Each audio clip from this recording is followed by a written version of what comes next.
그리고 이제 조금 자영업자분들 얘기를 좀 해볼게요.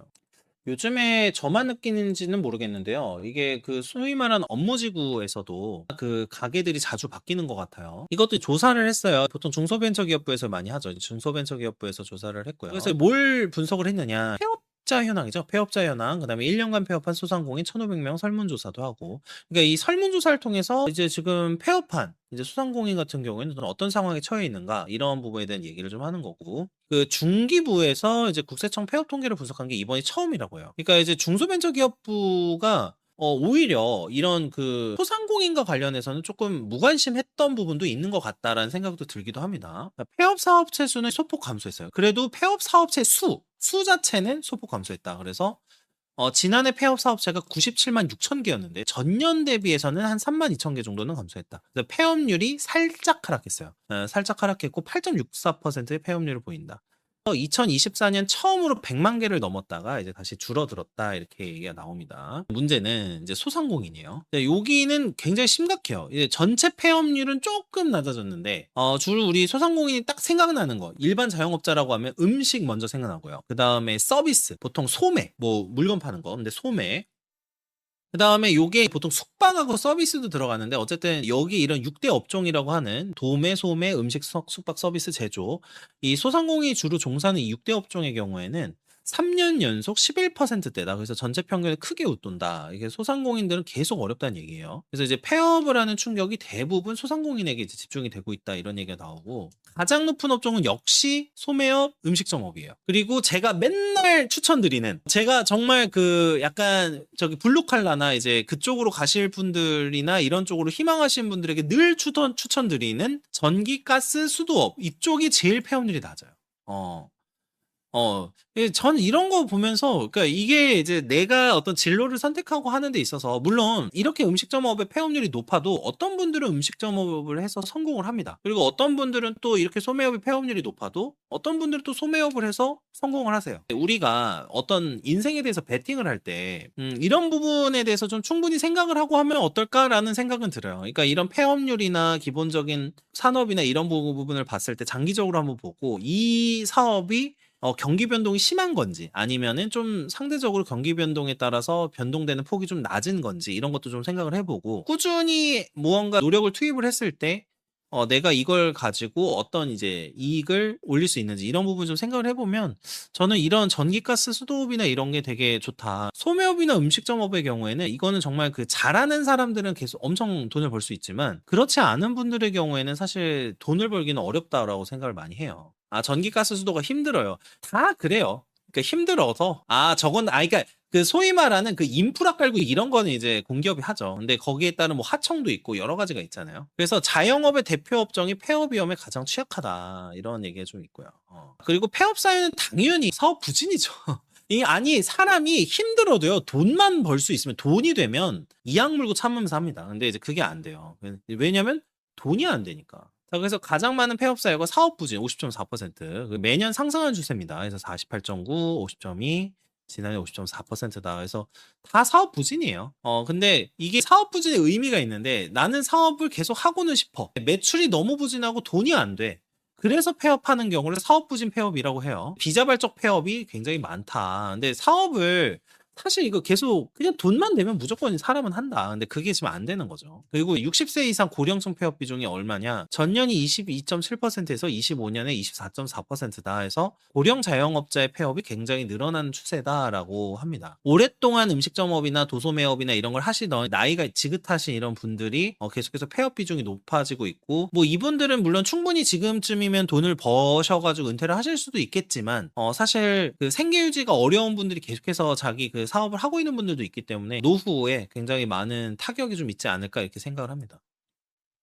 그리고 언제 폐업을 결심을 하냐. 이제 최근 1년간 폐업한 소상공인에게 물어봤더니 폐업자의 64.4%가 정상 매출에서 40% 이상 줄면 폐업을 결심. 근데 저는 이거가 좀 웃긴 이야기긴 해요. 정상 매출이라는 개념은 없거든요. 그러니까 보통 이 정도 나왔었다가 정상 매출인 거잖아요. 그쵸?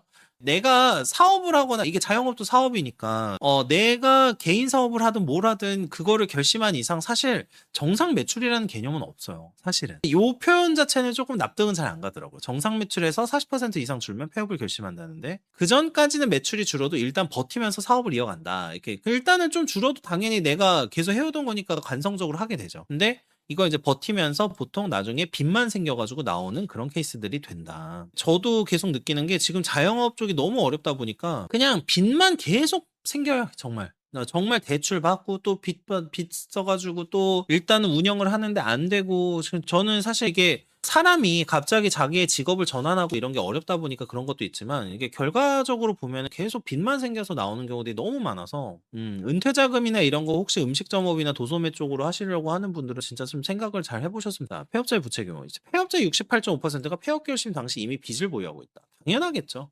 그러니까 지금 폐업을 하는 거죠. 그래서 평균적인 부채가 얼마냐면 8,500만 원이에요. 자, 그래서 연령대별 부채를 보면은 보통 소규모로 해가지고 자본 창업을 했겠죠. 20대 이하는 3,567만 원이고 30대부터 갑자기 확 늡니다. 확 늘어요.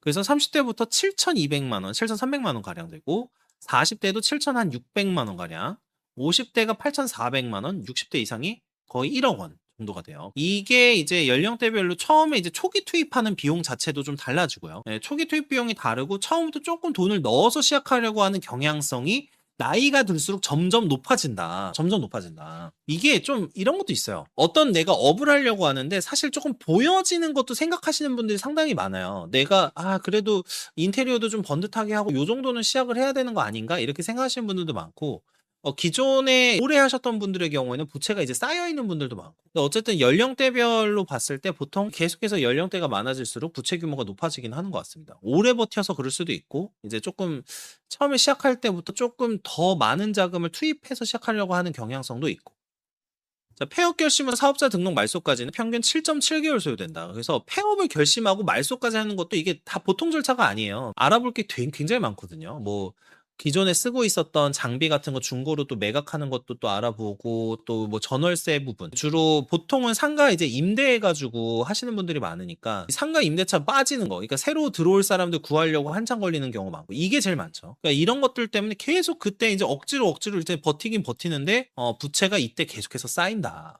저도 자영업자이지만 지금 절대 자영업하면 안 돼요. 예, 저도 같은 생각이에요, 사실. 자, 폐업 절차에서의 애로는 대출금 상환이 가장 어렵다. 당연히 돈 갚는 게 제일 힘든 거죠. 그쵸? 왜냐면 사업자용으로 대출을 받았는데, 이 사업자용 대출을 받았는데 사업을 폐업을 한다고 하면 일단 상환을 해야 되잖아요. 그러니까 그게 문제인 거고. 폐업 시점을 결정하는 것도 문제고, 보증금, 권리금 회수. 이게 주로 임대차 빠지는 거랑 연관이 돼 있죠. 그래서 이게 복수응답으로 딱 힘든 것들만 딱 나오는 거예요. 빚상환 부담, 그 다음에 보증금 권리금. 내가 투입한 비용이 있으니까 이거 회수하려고 할 때, 이게 지금 이제 폐업할 때 가장 어려운 부분이다. 맞아. 폐업도 돈 없으면 못 합니다. 진짜로. 요즘에. 억지로 그냥 대출을 유지하기 위해서라도 해야 되는 상황들이 많아요. 자, 폐업에도 돈이 든다. 그래서 이제 이것도 조사를 이번에 했습니다. 평균 폐업 비용이 얼마면 1,300만 원 정도예요. 근데 주로 점포 철거 원상회복 비용 이제 인테리어 했으니까 뜯어줘야죠. 559만 원. 그다음에 원재료비가 220만 원, 종업원 퇴직금이 205만 원. 근데 이게 얼마나 슬픈 거냐면 종업원 퇴직금이 205만 원이라는 게 이게 지금 한 달치 정도 월급 정도 될 거 아니에요. 그렇죠? 이게 평균적으로 종업원 퇴직금이 밀려있는 그게 205만 원이라는 거니까 가동기간 그러니까 이 사업을 운영한 기간 자체도 짧다는 거예요. 그쵸? 내가 만약에 운영을 해서 한 5년 했는데 직원을 5년 동안 한 명을 썼다. 그러면 이게 205만 원은 해결이 안 되겠죠. 폐업을 하는 분들도 요즘에 이게 단기 폐업이 많다는 거예요. 좀만 하다가 이게 너무 어려워서 바로 이제 폐업을 이제 이른 시기에 이제 하는 경우들도 많다는 얘기입니다. 그래서 문을 닫는데도 상당한 비용이 발생하기 때문에 폐업하는 것도 생각보다 쉬운 일은 아니다. 정부의 대응 계획을 보면은 뭐 내년부터 매년 7월 폐업 현황 실태 통계를 정기 발표한대요. 그래서 이런 거는 좋은 것 같아요. 자, 올해 9월에 이제 폐업 후 재기 경로를 국가 데이터처와 공동 연구해서 발표하겠다. 재기 경로. 이게 이제 참 이런 거가 조사해가지고 될까는 좀 의문이 있어. 폐업 후에 재기를 할 수 있는 경로가 뭘까? 결국에 재취업 아니면 재창업이잖아요. 그쵸? 재취업 아니면 재창업인데 사실 연구한다고 재기 경로를 제대로 할 수 있을까라는 생각은 들어요. 근데 어쨌든 이런 거를 연구를 하는 것 자체는 좋겠죠. 그리고 단계별 지원 체계를 강화한다. 이건 뭐 이제 정부에서 늘 이런 말은 하죠. 경영 위기를 진단하고 신속한 폐업, 재창업, 취업 연계를 하겠다. 이렇게 지원 체계를 강화를 하겠다고 합니다. 근데 이제 사회 구조적으로 이런 이제 일자리가 없으니까. 그래서 최원영 소상공인 정책실장은 폐업이 삶을 무너뜨리는 절벽이 되지 않도록 버팀목을 마련하겠다라고 하는데 폐업은 당연히 삶을 무너뜨립니다. 이런 거는 정말 달콤한 말인 거고 그냥 정말 이제 소위 말하는 서비스, 립 서비스고요. 사실 폐업이 삶을 무너뜨리지 않으면 도대체 뭐가 삶을 무너뜨리나요? 버팀목을 마련하는 부분을 어떤 식으로 할 거냐. 결국에 이제 이건 정부 재정을 써서 복지를 하겠다는 얘기이기 때문에 결국에 이제 복지 증대 쪽으로 뭐 하겠다라는 거겠죠. 폐업 소상공인은 한 줄로 요약을 하면 매출이 40% 이상 줄 때 폐업을 결심을 한다. 폐업 당시에 보통 8,530만 원 정도의 빚을 갖고 있고 가게를 닫는데도 1,300만 원 정도가 추가로 든다. 그러니까 빚도 상환하고 1,300만 원 드니까 한 1억 원 정도는 있어야 정리가 되는 거예요. 그죠? 근데 이분들이 1억이 있었으면 폐업을 하겠습니까? 1억을 이제 해가지고 변제해서 딱 끝낼 수 있으면 폐업을 할까요? 안 하죠. 폐업 사업체 수는 이제 그래도 100만 개를 넘었다가 97만 6천 개로 소폭 감소하긴 했지만 사실 지금 소상공인들이 쉽지는 않다. 사실 제 주변에서도 그 가게 주인분들하고 저도 얘기를 좀 하거든요. 가서 요즘에 어떠세요? 뭐 이런 거 하는데 진짜 손님이 줄었어요. 제 사무실 근처에는 되게 맛집들이 몇 개 있는데 제가 자주 갔었던 예전보다 확실히 사람 수가 줄었어요. 요즘에 물론 뭐 원자재비 올라 가지고 식자재비가 오르면서 음식값이 오른 것도 있는데 굉장히 많이 손님이 준 게 느껴져요. 그리고 되게 그러니까 이게 자 인간 지표 중에 확실한 게 뭐냐면 사장님 표정이거든요. 사장님 얼굴이나 표정 보는 게 가장 확실한데 많이 안 좋으신 분들이 좀 많더라고요. 안 좋으신 분들이 좀 많고 요즘에 그냥 확실히 일반 분들이 뭐 주식이 이렇게 좋아도 이렇게 돈을 많이 벌고 있지는 않다라는 게 확실히 느껴지고 업계들도 어려워서 폐업하는 경우들이 너무 많다 보니까 그게 좀 어려운 것 같습니다. 송파인데 사람이 줄다니요. 그래도 조금씩 줄어요. 사무실 업무 지역 같은 거는. 송파는 아직 괜찮은 것 같아요. 근데 제가 다니는 거기서는 조금 줄던데. 경기가 안 좋은 거니까 이건. 예. 그니까요. 집에서 점심 챙겨 먹은지 그러니까 그걸 거예요, 아마도. 어. 이게 너무 밥값이 비싼 거야. 예. 너무 밥값이 비싼 거예요. 신사역 가로수길 이런 데는 이미 텅텅이잖아요. 예. 그쵸. 이게 지역에 따라 다른데 뭐 확실히 좀 자영업은 지금 힘들다. 경기는 진짜 안 좋아요. 그거는 확실해요. 예. 경기는 진짜 안 좋고. 자, 어쨌든 이제 요렇게 했고 이제 이혼 소송 굉장히 열심히 해 드리고 있고 형사소송도 열심히 해 드리고 있으니 주변에 홍보랑 이제 선임 좀 부탁드리겠습니다.